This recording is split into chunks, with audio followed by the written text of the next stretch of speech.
Sana guys makatulong yun, yung i-share ko sa inyo. Gawin nyo. Wala namang masama kung gagawin nyo kasi magkano lang naman, mayroon namang maliit na sa sunro. Saka naaamoy din naman natin yung mga sarili natin. Kung may amoy, gawin nyo para iwas bully. Saka mayroong maliliit yan, magkano lang yan, mura lang, para na rin na hindi na mabawasan yung mga nabubuli. Kasi napapanood ko kasi yun na ayoko nang pumunta dyan sa Bohol kasi ganyan, ganito, ganyan.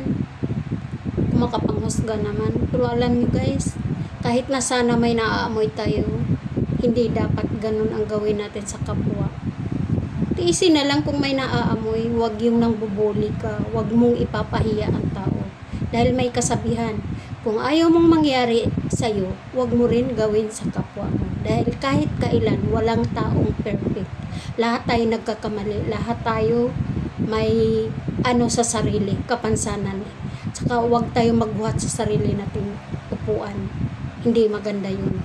Hayaan mo na ibang tao na makakita ng magandang katangian sa'yo at yung ibang tao ang magsasabi na kung ano man yung nakita nila, wag ikaw. Kasi sabi nga ng papa ko dati, hindi maganda yung ikaw nagpupuri sa sarili mo. Buhatin mo yung sariling upuan. Makapalan daw yan ng mukha at saka wala daw yan sa lahi. Sana makatulong yung gusto kong i-share sa inyo.